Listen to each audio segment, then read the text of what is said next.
Hello बच्चों, welcome to my YouTube channel जोजस study. मैं हूं ज्योति गुप्ता। मैं लेकर आई 7th क्लास की मैथ्स, जिसकी एक्सरसाइज है 7.2 और क्वेश्चन है हमारा पहला।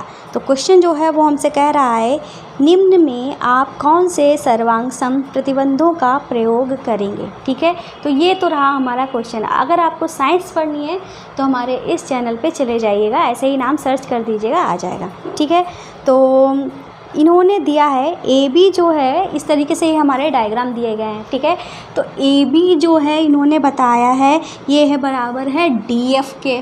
ठीक है, और इन्होंने कहा है ए सी जो है डी एफ के बराबर है, ए बी जो है डी ई के बराबर है, बी सी जो है वो हमारी ई एफ के बराबर है। ये मैंने यहाँ पे लिख दिया है। तो हमको बताना है कि यहाँ पे कौन सा प्रतिबंध यूज होगा। ठीक है, तो हम यहाँ पे लिख देंगे, चूँकि ये सब हमारी तीनों भुजाएं जो हैं एक दूसरे के बराबर हैं। ठीक है, हम यहाँ पे लिख देंगे, और त्रिभुज एक त्रिभुज लिख देते हैं। ठीक है, एक त्रिभुज की तीनों भुजाएं दूसरे त्रिभुज की तीनों संगत भुजाओं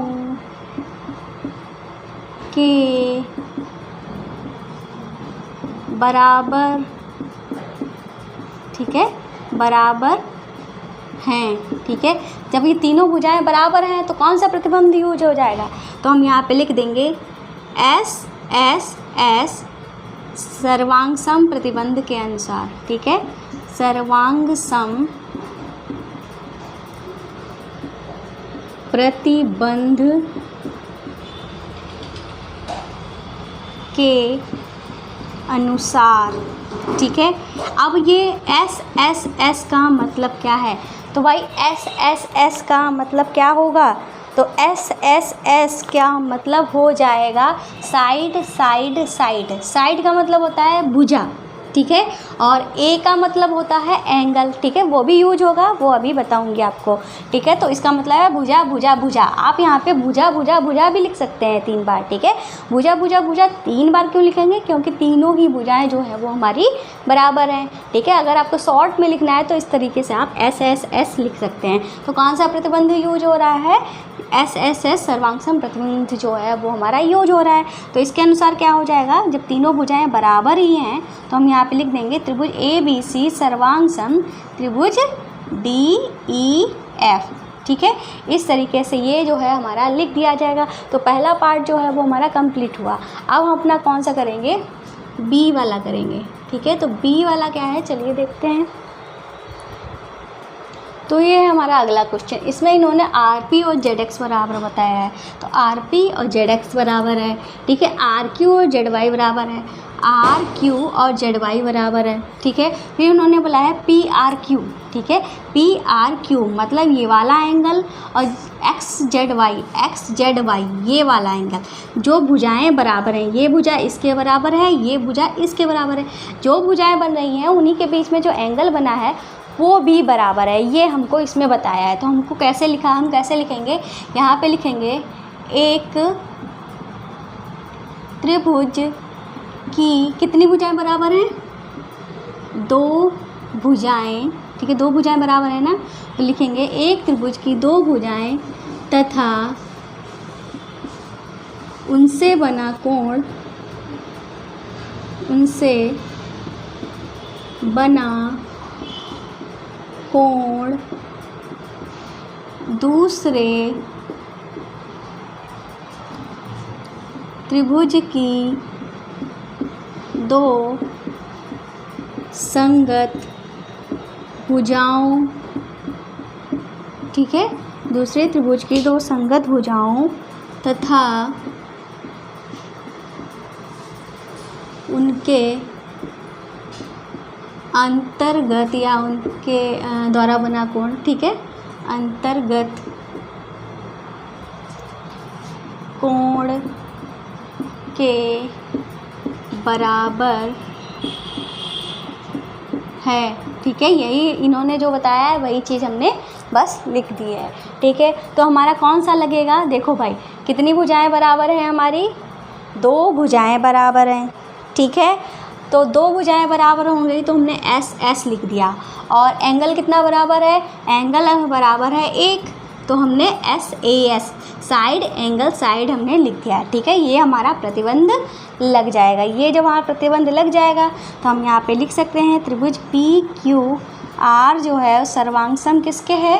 त्रिभुज एक्स जेड वाई के। ठीक है, या पी क्यू आर लिखा है तो एक्स वाई जेड ही लिख देते हैं। ठीक है, एक्स वाई जेड। ठीक है, इस तरीके से ये हमारा दूसरा पार्ट भी हो जाएगा, तो जल्दी से नोट कर लीजिए।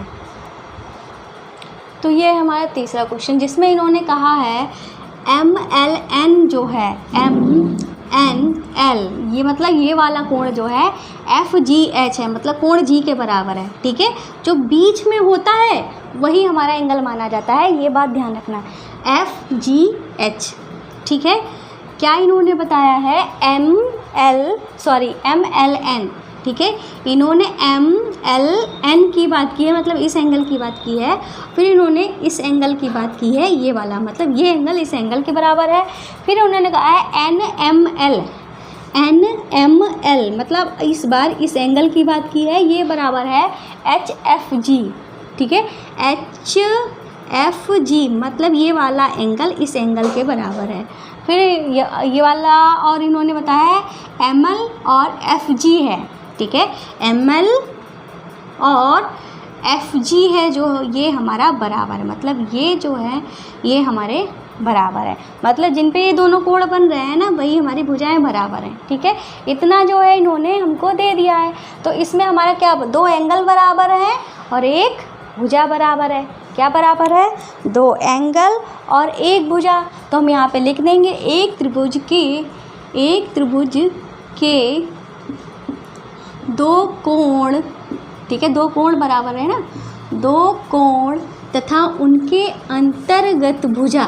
ठीक है, उनसे जो भुजा बन रही है वो, तथा दूसरे त्रिभुज के 2 संगत कोण तथा उनके अंतर्गत की भुजा के बराबर है। मतलब इसके 2 कोण बराबर है, उनके अंतर्गत जो भुजा बन रही है, मतलब इन दोनों कोणों के अंतर्गत जो भुजा बन रही है वही भुजा जो है वो हमारी बराबर है। तो मतलब क्या बराबर है? 2 एंगल बराबर हैं और 1 भुजा बराबर है। तो क्या लिख देंगे?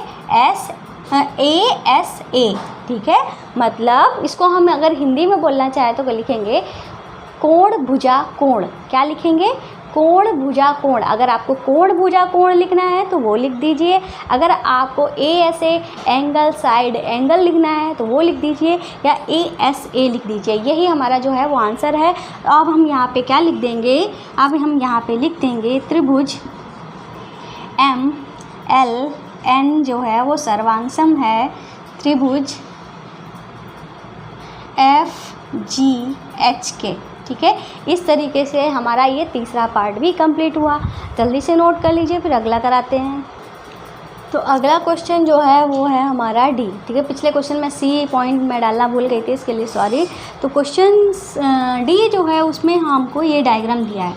इसमें इन्होंने 2 समकोण त्रिभुज दे दिए हैं। ठीक है, उसमें से इन्होंने कहा ई बी जो है, ठीक है, ई बी जो है वो हमारी बी डी के बराबर है। फिर इन्होंने कहा है ये जो है वो हमारा बी सी के बराबर है। और इन्होंने ये एंगल जो है ए और सी, इसको इन्होंने 90 डिग्री का दे दिया है, मतलब ये एंगल बराबर है। ठीक है, तो ये चीज़ बराबर है। हम तो इस चीज़ को लिखेंगे कैसे? हम यहाँ पे लिखेंगे एक समकोण त्रिभुज की